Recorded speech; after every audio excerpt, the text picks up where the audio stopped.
Le choix que vous opérez pour réaliser des économies éclaire une vision politique qui nous questionne sur votre sens des priorités. Nous nous arrêtons ici sur deux questions. Premièrement, nous regrettons les baisses importantes et drastiques d'investissements dans le domaine de la coopération décentralisée et action internationale. Le budget diminue de 23% en autorisation de programme et de 20% en crédits de paiement. Ce choix de diminuer à la fois les autorisations de programme et les crédits de paiement est étonnant au regard de la situation internationale et de ces récentes évolutions. Guerre en Ukraine, multiplication des conflits armés ou encore catastrophes climatiques comme à Valence. Ne faut-il pas, malheureusement, nous prémunir pour 2025 pour ne pas être pris au dépourvu?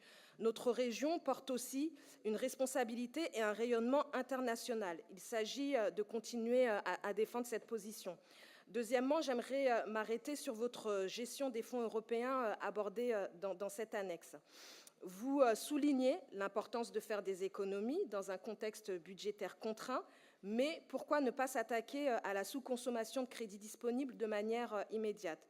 Nous vous avons interpellé à plusieurs reprises sur cette question, mais les réponses ont été vagues et incomplètes.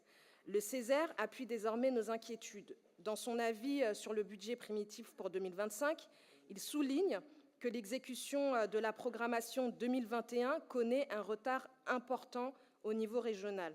Pourtant, les trois fonds européens, et on en a parlé en commission, le FEDER, le FSE plus le FEADER, représentent 471 millions d'euros, somme non négligeable alors que la région cherche des fonds pour abonder ses politiques publiques. Nous passons donc à côté de financements qui pourraient nous éviter de suspendre des projets essentiels par ailleurs et éviter vos années blanches. Le Césaire alerte également sur la perte d'attractivité des fonds européens liée à la complexité des processus d'appel à projets. Vous avez ici, à la région, un levier pour remédier à cette sous-consommation des crédits européens. Vous pouvez engager plus de financement vers l'assistance technique.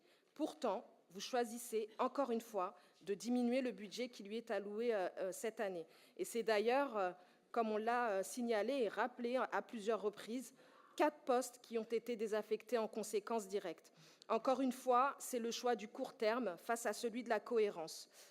Ces deux questionnements soulignent le manque d'ambition du budget présenté aujourd'hui en matière d'action internationale et européenne et nous appelons donc à l'augmentation du budget sur ce volet. Je vous remercie.